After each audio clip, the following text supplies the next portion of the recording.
The squad making sure we all win. Smoke a lot radio, we going all in. Speaking of own bosses, man, I'm my own boss, 40, man. So you know, you be calling me like, bro, man, you out of pocket, bro, man. Calm down, slow down, Turbo.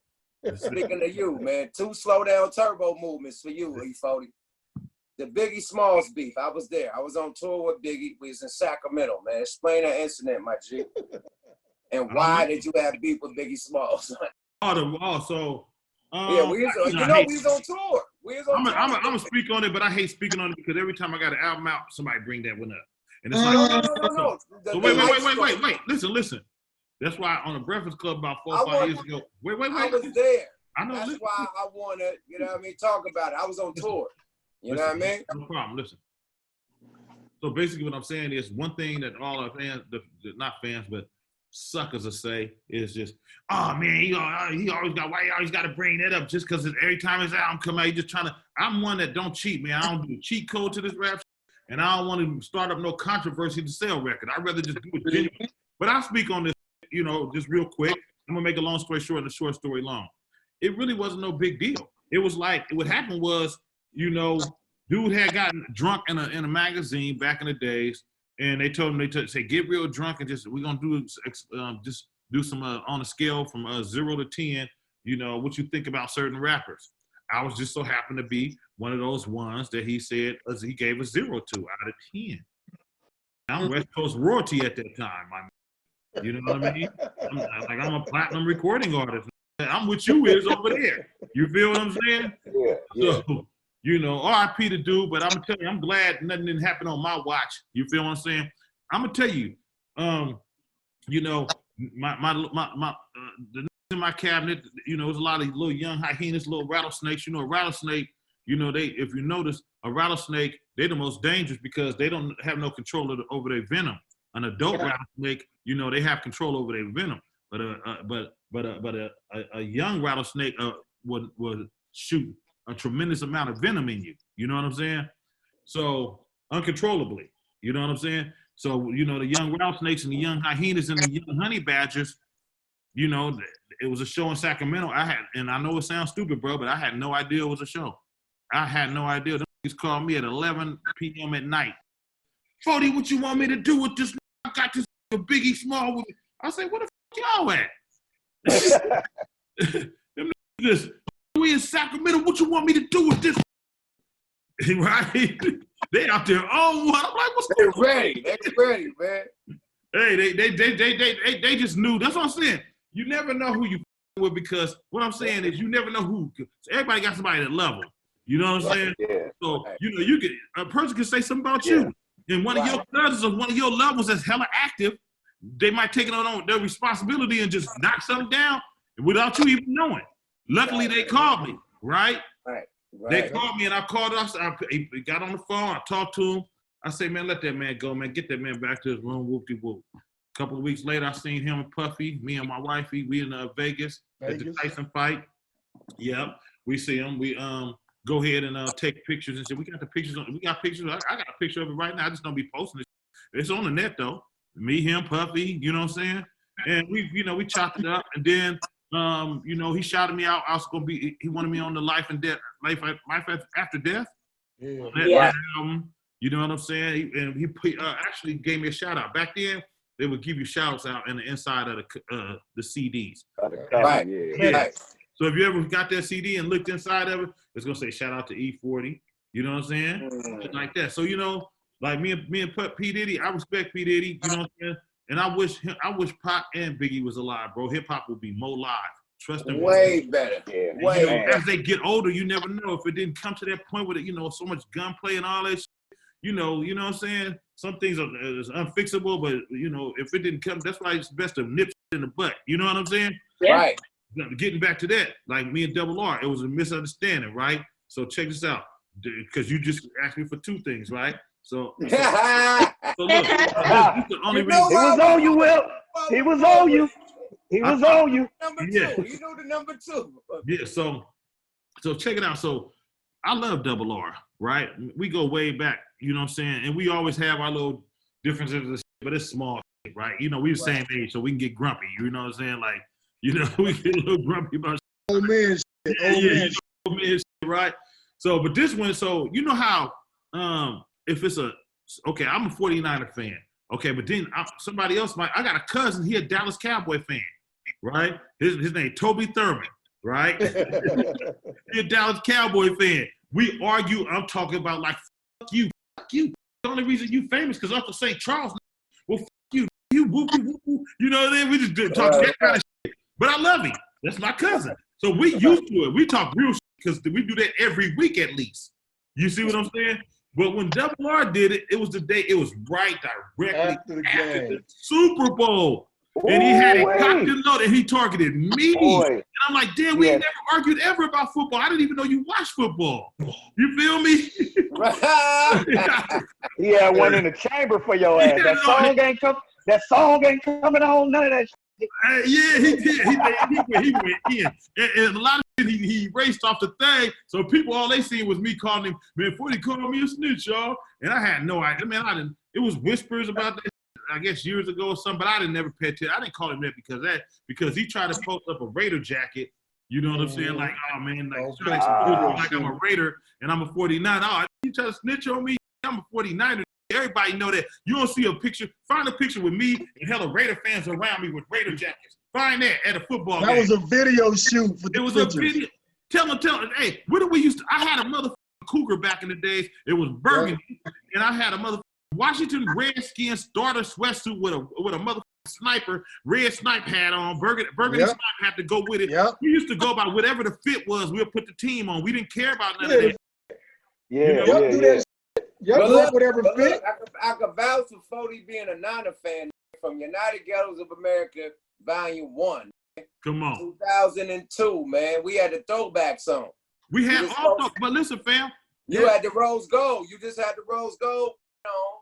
The new Big Pig on. Check this out. What year was it? What year was it? That was 2002. Okay. So, who was at that video? I think 2002 or 2003. One of those. 2003. Who was at that video? Mac Dre. Okay. Say it louder. Mac Dre. Okay. If Mac Dre didn't like me, why would he be at my video? Mac Dre was there. I came up there with Dre. Come on. You see what I'm saying? People don't know this shit. So, you know, certain people try to put it out there, you know, like, oh, it was on site with them niggas. No, we didn't have no problem. That wasn't my problem, me and Mac Dre. You and I know what's going on. Exactly. Come on. B&A, you go back. We childhood sahas, man. We childhood friends. You feel me? You know, you neutral. You've been everywhere like air. You V-Town. You know what I'm saying? So he done seen it all. So basically, to make a long story short, I had on 49ers that day. Also, guess what else? I had a Raider jersey. Wasn't even a Raider fan. And I had on a Chicago Bears jersey. Because back then, throwbacks was just in. I ain't never been a Chicago Bears fan. I ain't never been a Chicago Bears. Every team. You know what I'm saying? Come on, bro. All of us, the Clips, everybody. You had a jersey on. We was on the football field, man. And you had every jersey on representing that, killing it. The song was called Quarterbacking. Come on. Quarterbacking video shoot. And I had the little dude, you know what I'm saying, going dumb in that motherfucker. He had the dreadlock wig on. You feel me? Right. So people don't even know. They just, you know. But anyway, hey man, that was a good day. I'm a 49er fan. So anyway, me and Double, we sat down, you know, fast forwarding. Me and Double R, we sat down, you know, like man, he was like, man, that's just me and you, 40. And we sat down, went and got us some Benny Hanna style victuals, some good food, and just kicked it and just you know reminisce and let everything out. You know what I'm saying? And I talked to Double yesterday, as a matter of fact. We talked for a few minutes, you know. So it's all love. So like I say, real men sit down at the table, man, and work out the kinks and everything, and iron shit out, man. That's what it's about. So okay. Thank God, man, because I was worried about you too, man. I was like, this can't be cool. Everybody was worried. That's why I know we both got so much love. He do, I do. Everybody was worried. The whole motherfucking Northern California, even the up down south in Southern California, them niggas like, nah, y'all got to fix this. Like, this is really concerned. Right. Very. We was calling each other off the like, hey. Yeah, we had to get it straight. We had to get that straight. That's in the past, man. I ain't gonna bring the W word up because that's beyond that. But I got 2 words. Rasheed Wallace. What's that his name? Rasheed Wallace? Why the fuck and how the fuck, man? He started it. Everyone starts it with me. I don't bother nobody. I don't have time for it. I'm too busy. I ain't got time to eat a fortune cookie. Look, check this out. So I was talking to the lady at Rage because we was talking about doing some music one day. That was earlier that day. Right. So we watched the Rap City, BET, and back then that's all we watched back then. And all the rappers we watched BET, Rap City, the booth, everything. Right. So Joe Claire, he was interviewing Rasheed Wallace. Back then, Rasheed Wallace. Didn't you name him Joe Cleasy? Huh? Yeah, I named him Joe Cleasy. You named him Joe Cleasy. I remember that episode. Yeah, he'll tell you. He said there'd be no Cleasy without E40. Yeah. You know what I'm saying? He ran with that mother. But check it out. So we watching. So all of a sudden, Joe Cleasy was like, "Yeah, man, you got the Wu-Tang over here doing their thing. You know what I'm saying?" And he got to name some other rappers, and then he said, "Then you got, you know what I'm saying? You got the Goody Mob and what you call it? The Goody Mob and who else he said?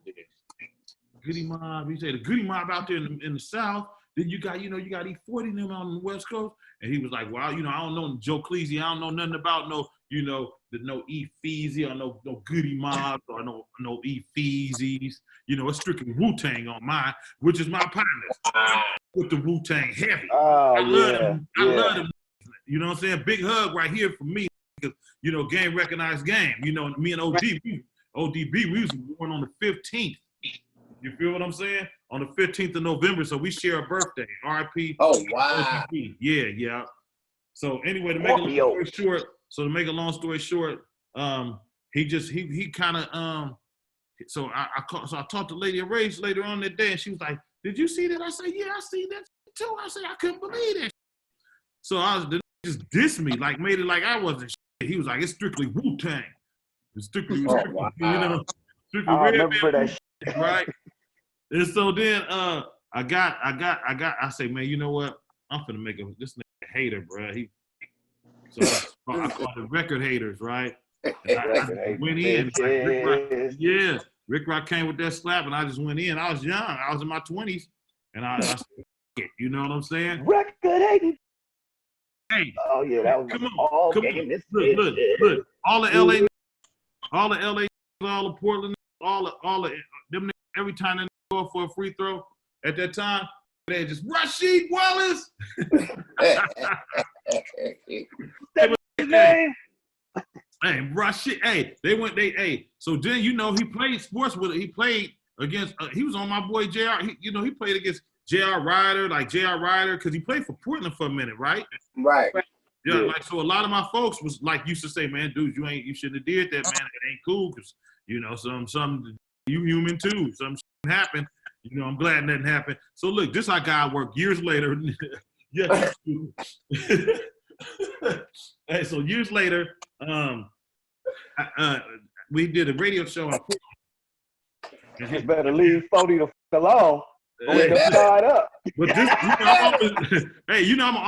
I'm always say something that's funny, right? So it's gonna always be something funny in this situation. They told me he wanted to holler at me, and we to iron out our difference. It was a big show for the radio. It was like 10,000 people, right? He walking one way, I'm walking the other way. I'm looking at this, and the more closer I get, I say, "This is a Jolly Green Giant." Right. So I'm trying to see how if I have to understand me chunker with him, the first thing I'm gonna do. And I look down at his legs. I say, "I'm going for them legs." Right. They right there. They got that what? Hey, that motherfucker tall as hell, right? So then look, he say, "Man, 40." This nigga's knee. Yeah. So check this out. He say, "Man, I couldn't wait for this moment, man, because I want to first of all sincerely apologize to you as a man and let you know that I respect you, bro. And I was younger at the time, and he was, and he say, man, but man, I just want to let you know that, man, and I would love to get up here on stage and we iron out our differences right here on stage and just let them know and hug and all that." So we fixed that shit. We fixed it. That was dope. We fixed it in front of 10,000 people, bro. You know, Right. I never talked about him after that and that. You know, it was just he was young. So when we're young, we do shit like that. We get emotional. We say certain shit, and you know, and he apologized like a man. You know, so I respect him for that. And he's a great basketball player. I told him to stick to basketball on that song. Rasheed Wallace. On my mind.